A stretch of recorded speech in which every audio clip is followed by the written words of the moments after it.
अब आते हैं रामानुजाचार्य जी के अति प्रसिद्ध शिष्य। हैं तो भगवान, लेकिन अपनी लीला से रामानुजाचार्य जी को अपना शिष्य गुरु बना चुके हैं। प्रसंग आता है कि श्री तिरुपति बालाजी विराजमान कैसे हुए। तो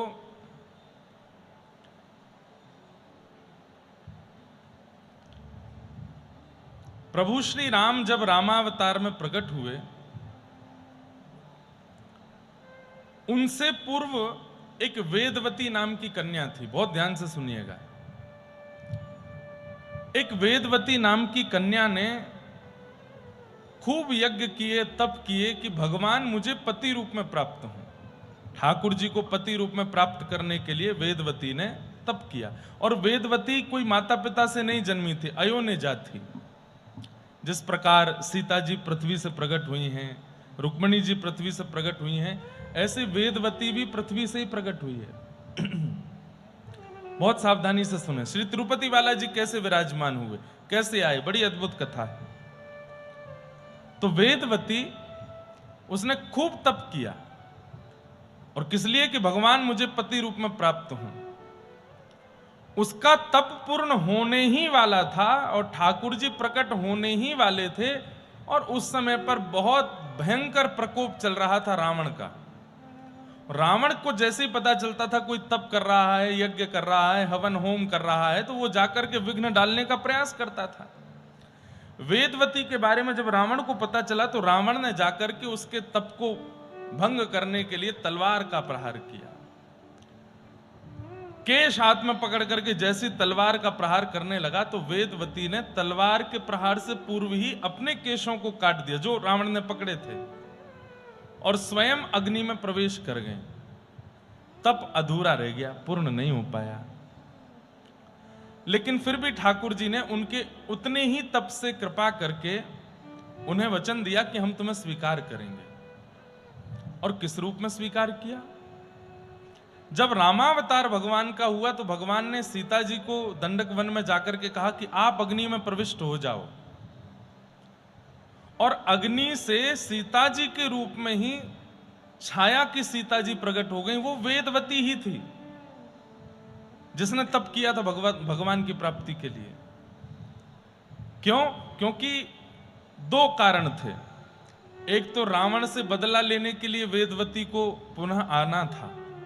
सीता जी अगर राम जी के साथ जाएंगी तो रावण से बदला पूर्ण नहीं हो पाएगा, क्योंकि रावण का जो बदला है वो तो वेदवती को लेना है। और सीता जी इतनी कोमल हैं, इतनी कोमलांगा हैं कि वो यदि दुष्टों के दलन को देखेंगी तो उनका हृदय जो है वो बहुत करुणा में भर जाएगा। इसलिए ठाकुर जी ने सब विचारों को करते हुए सीता जी से कहा कि आप अग्नि में निवास करो। बोले आगे की यात्रा पर बोले आपका रूप धारण करके वेदवती मेरे साथ रहेगी। उसने तप किया था, वो मुझे पति रूप में पाना चाहती है, तो मैं उसका पति भी बन जाऊंगा कुछ दिन के लिए, और वो आपके रूप में रहेगी, और उसको रावण से बदला लेना है, और वो कार्य भी हो जाएगा। तो सीता जी अग्नि में प्रविष्ट हो गई और वेदवती सीता जी के रूप में छाया रूप धारण करके वन की लीला में आगे आई। रावण उसका हरण करके ले गया।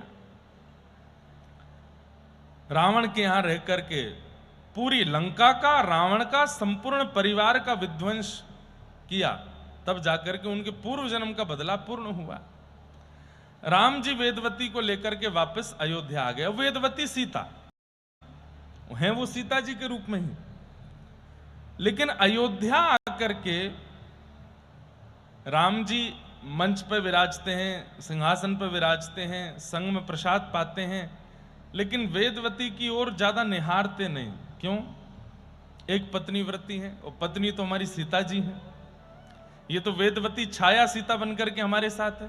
तो एक दिन वेदवती को क्रोध आया, बोले कि आपको मैंने तप करके प्राप्त करना चाहा कि आप मुझे पति रूप में मिलें, पर ये कैसा निर्वहन कर, आप मेरी ओर देखते भी नहीं है। तो बोले देवी, मैं मर्यादा पुरुषोत्तम राम हूं, एक पत्नी व्रती हूं, और मेरी पत्नी पावक में है, अग्नि में निवास कर रही है। आप तो वेदवती हैं, मेरी पत्नी के रूप में आई हो। तब वेदवती ने कहा तो फिर मैं पुनः प्रस्थान कर रही हूं, और मैं सबको ये बात बता दूंगी कि आपके यहां न्याय नहीं होता, कितना भी तप करो, कुछ भी करो, आप प्राप्त नहीं होते। तब ठाकुर जी बोले नहीं नहीं नहीं, ऐसा नहीं करो। बोले क्या होगा फिर? मेरे भजन का तप का फल मुझे कैसे मिलेगा?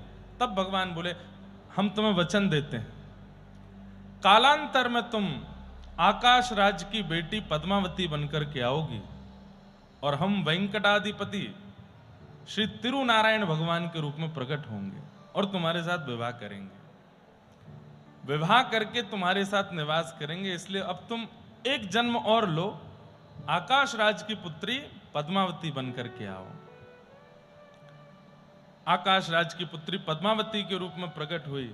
बचपन से ही ठाकुर जी की लीला कथा श्रवण करके भगवान को पति रूप में मान लिया। अपने पिताजी से कहा कि मैं विवाह करूंगी तो केवल और केवल इन्हीं से करूंगी, नारायण से करूंगी, इनके अलावा किसी और से मेरा संयोग नहीं होगा। इनके पिता ने कहा गैया चराने वाला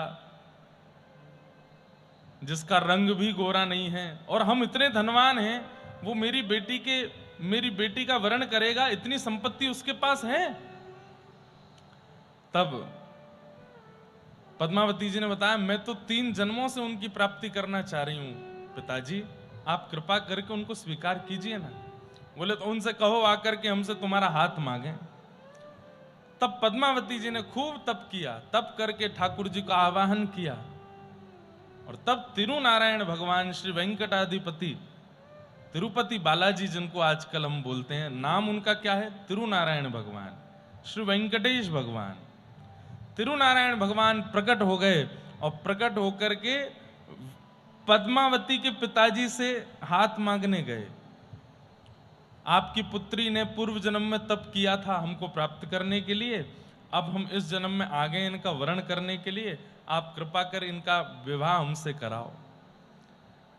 तो इनके पिताजी ने व्यंग में ठाकुर जी से कहा इतनी संपत्ति है कि हमारी पुत्री को रख सको? तो तिरुपति बालाजी बोले संपत्ति तो अभी नहीं। तो बोले हम कैसे विवाह करते हैं, पहले हमें दिखा दो कि हमारी पुत्री प्रसन्न रहेगी आपके पास, तो हम अपनी पुत्री का विवाह करेंगे। तब भगवान ने कुबेर से जाकर के कहा कि भाई जितनी संपत्ति है सब हमको उधार दे दो, हम धीरे धीरे चुकाते रहेंगे तुम्हारा। सब लीला है भगवान की, भगवान को किसी से आवश्यकता है क्या मांगने की? लेकिन ये लीला करनी है ठाकुर जी को। कुबेर से जाकर के सारी संपत्ति लेकर के आए। आहा, ऐसी अद्भुत संपत्ति के स्वामी बनकर के, ऐसा अद्भुत मुकुट धारण करके, दुल्हा का रूप धारण करके वेंकटेश भगवान आए। भगवान के उस रूप को देख करके 33 कोटि देवता न्योछावर हो गए। सब बारात में पहुंचे, सब बारात में पहुंचे, और भगवान का श्री पद्मावती के साथ में विवाह हुआ। बोलो तिरुनारायण भगवान की, वेंकटेश भगवान की। आप पद्मावती जी के साथ में विराजमान हो गए।